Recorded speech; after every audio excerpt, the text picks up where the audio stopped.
தியானம் 18. ஆத்துமநேசரின் கைவிரல். வேத பகுதிகள்.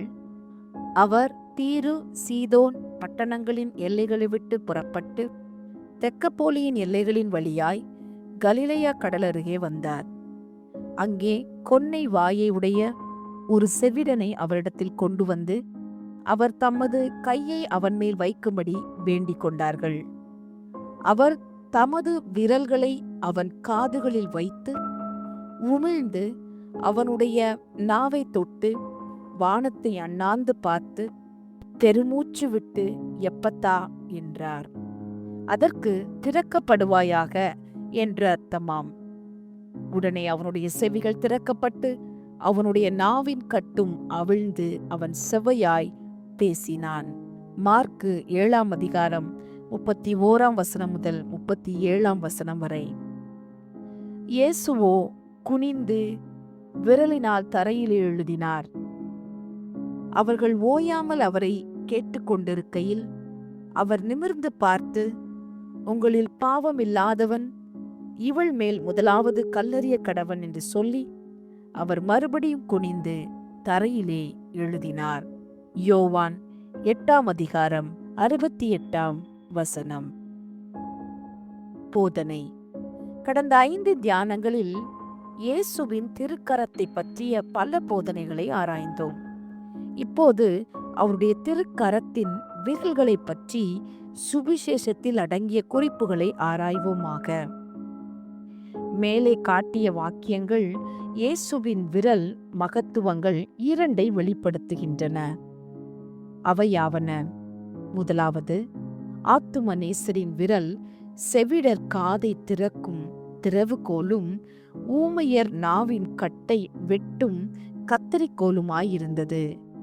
மத்தேயு சுவிசேஷகன் இயேசு ஒரு ஊமையனை குணமாக்கினதை பற்றி எழுதுகிறார். பிசாசு பிடித்ததினால் அவன் ஊமையனாயிருந்தான். இவனோ இயல்பாய் ஊமையனாயிருந்தான். அதோடு இவன் செவிடனாயும் இருந்தான். செவிடர் பெரும்பாலும் ஊமையராயும் இருப்பார்கள். நாவின் குறைவினாலே அல்ல, பேசும் வார்த்தைகளை கேட்டு அறிந்து கொள்ளத்தக்க காதில்லாததினாலே அப்படி இருப்பார்கள். இவனை பற்றி அப்படியும் நினைக்க இடமில்லை. காது கேட்டாலும் நாவு பேச இயலாமல் இருந்தது என்றே சொல்ல வேண்டும். அற்புதம் நடந்த பின்பு அவன் செவ்வையாய் பேசினான் என்று சொல்லப்படுகிற குறிப்பினால் சிலர் முன்னே அவனுக்கு கொஞ்சம் பேச்சு இருந்தது என்றெண்ணுவார்கள். அவன் கொஞ்சம் பேசக்கூடுமானால் அல்லது நாவின் கட்டு இல்லையானால் இயேசு உமிழ்ந்து அவன் நாவை தொட வேண்டியதிராது.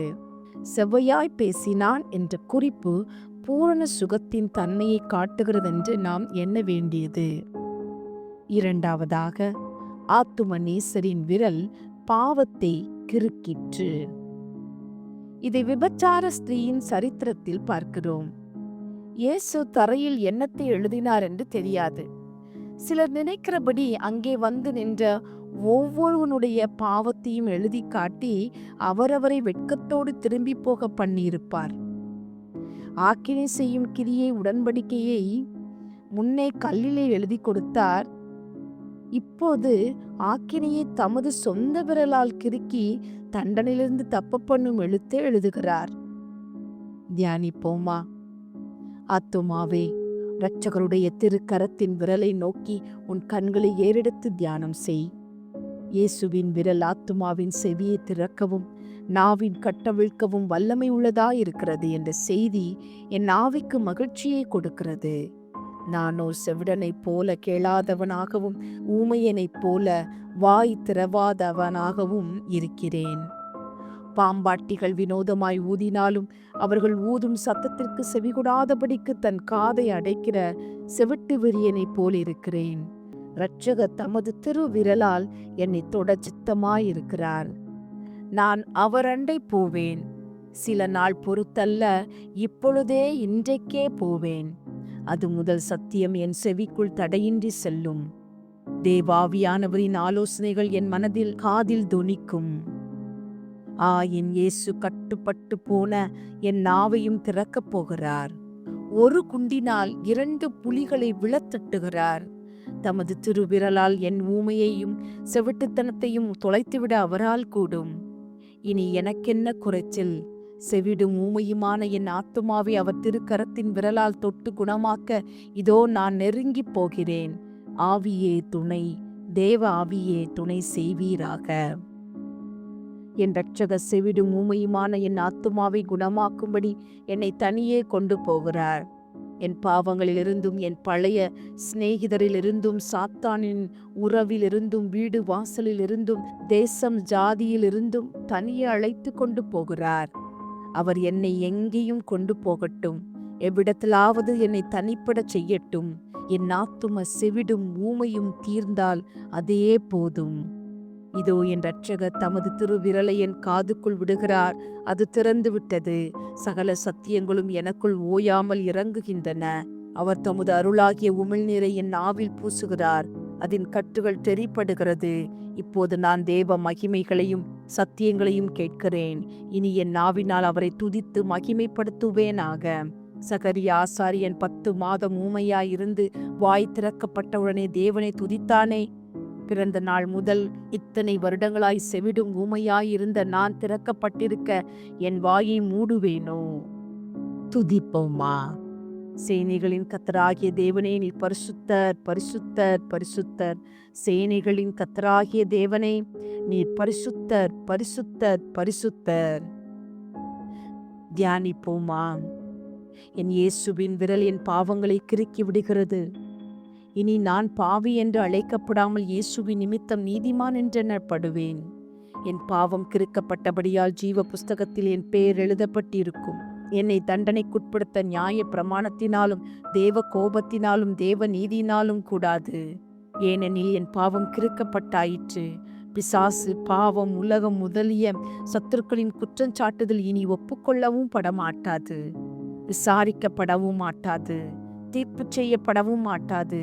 ஏனெனில் என் பாவங்களை மன்னிக்க அதிகாரமுடையவராய் மாம்ச தேகத்தை எடுத்து வந்த இயேசு தேவனால் கிறுக்கப்பட்டாயிற்று.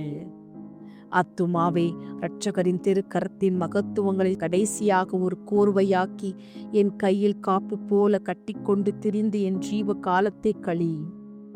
அவர் கரம் உன் குஷ்டரோகத்தை குணமாக்குகிறது, உன் காய்ச்சலை தீர்த்து விடுகிறது, உன் கண்களை திறந்து விடுகிறது, உன் கோணலை திருத்துகிறது, உன் சாவில் ஜீவன் தருகிறது, உன் பயத்தை நிவர்த்தி செய்கிறது, உன் மனதை சுத்தம் செய்கிறது, உன் தீட்டை கழுவுகிறது, உன் வெட்டை ஒட்ட வைக்கிறது, உன் கோட்டையாயிருக்கிறது, உன் புதையலாயிருக்கிறது, உன் அமிழ்தலில் தூக்கி எடுக்கிறது, உனக்கு சகல வரங்களையும் அளிக்கிறது, உனக்கு செங்கோலை சம்பாதித்தது, உனக்காக ஆணிகளை ஏற்றுக்கொண்டது, உன் செவிட்டுக்காதை திறக்கிறது, உன் ஊமை வாயை அவிழ்க்கிறது, உன் பாவங்களை கிறுக்கி விடுகிறது. இவ்வளவு நோயையும் தீர்த்து விட்டாரே. ஆத்துமாவே, இனி உனக்கென்ன குறைச்சல்? விண்ணப்பங்களால் அவரை பணிந்து ஸ்தோத்திரங்களால் அவரை மகிமைப்படுத்துவதே அன்றி வேறு வேலை உனக்கில்லை. காதின் பூட்டுடைக்கும் விரலே நமஸ்காரம், நாவின் கட்டை வெட்டும் விரலே நமஸ்காரம், பாவ மன்னிப்பெழுதும் விரலே நமஸ்காரம், 18 நன்மை தரும் கரமே நமஸ்காரம், பராபர கரமே நமஸ்காரம், நமஸ்காரம். ஜெபிப்போமா. எல்லா நன்மைகளுக்கும் ஊற்றும், எல்லா கிருபைகளுக்கும் மூலமுமாயிருக்கிற இயேசுவே, பாவ நோயினால் பலவிதமான துன்பங்களை அனுபவிக்கிற அடியானுக்கு சகாயமாக முது திருக்கரத்தை நீட்டியருளும். அதில் அடங்கி இருக்கும் எல்லா பாக்கியங்களிலும் என் ஆத்துமா பங்கு பெறும்படி தயவு செய்யும். முது திருக்கரத்தின் அருளும் மகத்துவங்களும் என் பாவ நோயின் பல குறைவுகளை நீக்கி என் ஆத்துமாவை கரையேற்றும்படி அனுக்கிரகம் செய்யும். என் பாவங்கள் அனைத்தையும் கிறுக்கி போடும். நீர் ஒருவரே பாவங்களை மன்னிக்கும்படி வல்லவராயிருக்கிறீர்.